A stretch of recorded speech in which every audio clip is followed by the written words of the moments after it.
안녕하세요. 로이어 프렌즈입니다. 오늘도 제가 대법원 판례를 가지고 왔습니다. 예전에도 한번 얘기를 나눴던 것 같은데 이게 아동복지법상 학대행위 아니냐 이거 관련해서 저희가 한번 의견을 낸 적이 있잖아요. 그래서 이 사안도 정서적 학대 행위로 볼 수 있느냐 아니냐 이 판단 기준을 대법원이 마련한 거거든요. 사안을 일단 먼저 얘기해 드릴게요. 중학교 교사였어요, 피고인이. 수업 시간 중 학생이 좀 선정적인 책을 보고 있었어요. 그래서 걸려가지고 선생이 학생한테 엎드려 뻗쳐 시키고 책을 뺏어가지고 같은 반 학생들한테 보여주면서 이거 볼 때는 선정적인 거 같냐 아니냐 이렇게 물었어요. 이 사안으로 이건 정서적 학대 행위다 해서 기소가 된 거예요. 아, 보여줘서? 애들한테 보여주고 엎드려 뻗쳐 시키고 이 사안을 가지고 어때요? 판결을 보기 전에 우리 생각을 한번 들어보고 가봅시다. 그 학생 입장에서는 내가 보던 야한 거를 반 애들한테 다 돌리면 수치스럽긴 할 텐데 저는 학대로 인정될 것 같아요. 될 것 같다.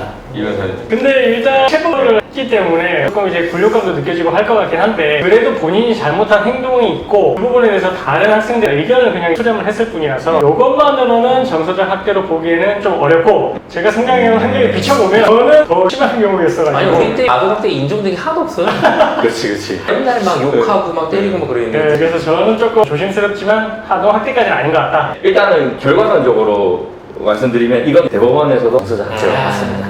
일단 보면 학교 교사가 훈육 또는 지도 목적으로 한 행위라 하더라도 학생의 정신적인 이제 건강 상태 또는 복지를 해치거나 아니면 어떤 정서적 발달을 저해할 정도 그런 결과를 초래할 위험에 다다르면 이것도 정서적 학대가 된다. 그리고 추가적으로 학칙 기준에 따른 어떤 처벌이 아니라면 이것도 실제 정서적 학대로 갈 확률이 높다. 약간 이런 식으로 했어요. 근데 다만 학칙에 따르지 않는다고 해서 무조건적으로 다 정서적 학대가 된다 이런 건 아니고 이런 행동이라도 사회상규에 위배되지 않으면 처벌할 수 없다 이렇게 또 판시를 하고 있거든요. 근데 이게 사회상규에 위배되느냐 안 되냐를 판단하는 기준이 조금 엄격하신 것 같아요. 그래서 한번 얘기 드리면 교육상의 필요, 교육활동 보장, 학교 내 질서 유지 등을 위한 행위였었고 그리고 학생의 기본적 인권 정신적, 신체적 감수성을 존중, 보호하는 범위 내에서 이루어졌었어야 하고 그리고 교육의 필요성이 인정되는 합리적인 범위 내에서 이루어졌다고 평가가 돼야 하고 그리고 법령과 학칙의 취지를 준수하지 못할 그런 매우 긴급한 사정이 있었는지 만약 예를 들어서 학생이 갑자기 선생님한테 칼 들고 막 이렇게 하는데 학칙 지키면서 칼 내려! 뭐 이렇게 할 수는 없잖아요. 그런 급한 사정이 있었는지 그리고 그 밖에 학생의 성향이라든지 뭐 건강 상태 이런 거를 고려해서 판단해야 된다 이렇게 이제 하고 있는데 사회상규에 위배되지 아니하는 경우에 해당하기는 제가 볼 때는 매우 어려울 것 같다. 말 자체가 너무 추상적인 단어들이기 때문에 어렵죠. 결국은 전체적인 이 사정을 다 고려를 해야 된다고 판단을 하고 있는데 그나마 그래도 조금은 만들어놨어요. 이런 기준을.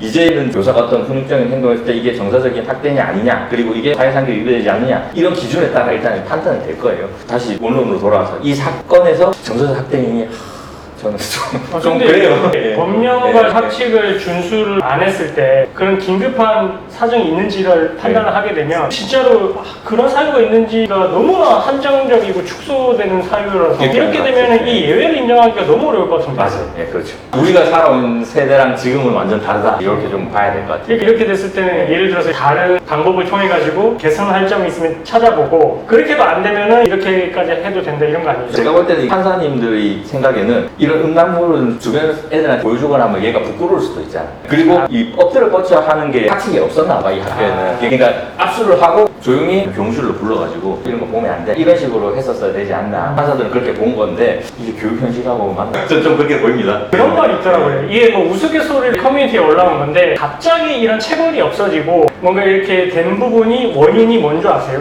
휴대폰의 발달. 스마트폰을 이제 다 남길 수가 있으니까 그 순간부터 선생님들이 자제하기 시작했다. 이런 말도 있더라고요. 우스갯소리로. 근데 우리가 고2, 고3 때 카메라 꽂아서 쓴 폰들 나왔는데 그때는 우리가 찍을 생각을 못 했거든. 그때 찢으면 뭐이 새끼야 더 맞았겠네, 진짜. 이게 시대 흐름에 따라 법 적용이나 해석도 바뀌는 거기 때문에 맞춰서 당연히 해야 될 것 같고 일단 이런 행동도 정서적 학대 행위다. 좀 알아주시면 좋을 것 같습니다. 다음에 또 소개시켜드릴 이번 판례 있으면 찾아오도록 하겠습니다. 감사합니다.